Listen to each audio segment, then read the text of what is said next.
bumalik ang inyong Madam Aura.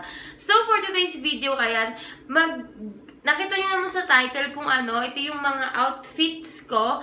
And pwede din maging idea para sa mga plus size o curve na katulad ko. And marami kasi nag-a-ask kung pwede daw ako gumawa ng video para sa mga lagi kong outfit or what. And guys, pagpasensyahan nyo na kasi ganito talaga ako pumorma o ganito talaga ako manamit.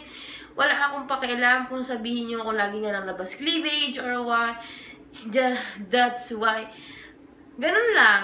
Ganun ko express yung sarili ko na kahit alam kong hindi ako masyadong sexy, kaya kong gawin at kaya kong tapatan yung mga taong sexy at kaya kong makipagsabayan sa kanila. So, ang ganda ng lightings ko ngayon, di ba?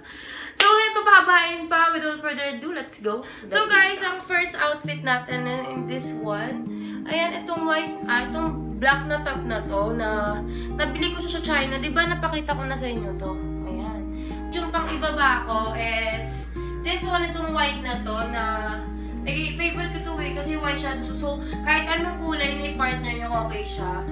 Short siya ha, na may plus. So, pwede siya i-partner sa white shoes or heels. So, guys, next outfit na mahilig ako is mahilig ako sa dress. Bibili ako kasi mas advice ko sa inyo kung bibili kayo ng dress, guys. Yung parang meron siyang shape na dito sa gilid. So, para magka-korte yung shape nyo. And guys, wala akong fake na balakang or what, ha. So, ayan to. Itong dress na to is from H&M. So, ayan siya. Look at this one. At may palikod si Mayor. So, ayan. It's really cute.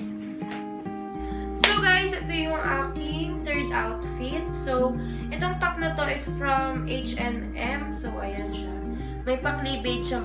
Medyo, pero kita ko na lahat.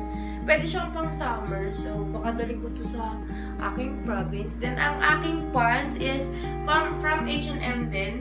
Pakita ko sa inyo. Dini-DIY ko siya. Ginupit ko siya sa gitna. So, parang may stitch siya sa gitna.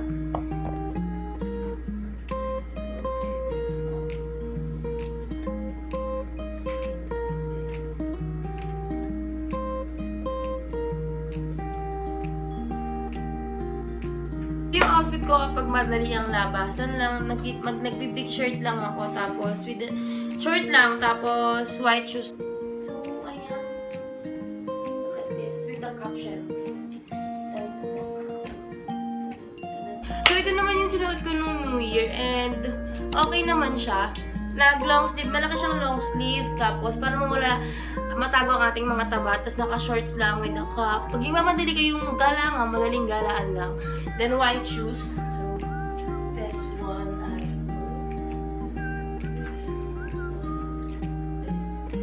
may nakasulat siya dito. Just do it, I think.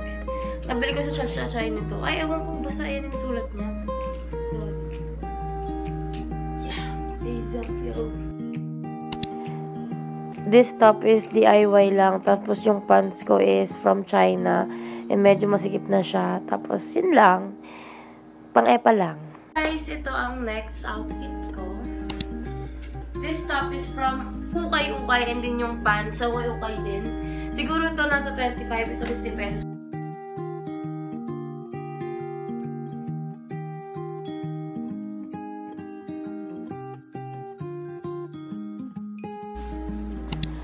So, there's push na naman at tinatamad na ako magsalita. Kaya nag-voice record na lang po ako. Tignan nyo at maumay kayo sa aking katawan. Bye! So guys, ito na yung last outfit ko. Diba kanina yung last na sinukat ko is yung dress. And ginagawa ko siyang pang top din. So, idodoblehan ko lang siya. Idodoble ko siya sa kaninang high-waist jeans ko. So, ito siya. Kinalabasan niya. Diba? Para DIY. Oh. It's really cute, diba? Cute. So, ayan, babies, tapos na ako. And hindi ko siya maiano lahat-lahat kasi ang hirap. Siguro magkakaroon tayo ng part 2. So, nakayuko ako kasi ang taas ng camera ko sa tripod.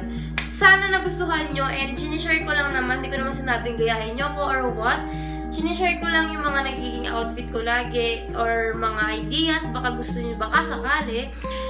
And And nasa sa inyo na yun, sa lakas na ng loob kung paano magsuot ng ganon. Kailangan makakapal ang mukha nyo para makapagsuot ng mga ganong damit. Sa mga nag-request, ito na po yung request nyo. And guys, don't forget to share this video, all of my videos, para may chance kayong manalo ng giveaway ko ng isang set ng makeup brushes and isang makeover. Pumunta kayo sa akin and samahan ko kayo sa vlog ko. So, bago kayo umalis dito, please subscribe to my channel at kung luma na kayo dito, please keep on watching sa lahat ng videos ko. So, thank you for watching this video and bye!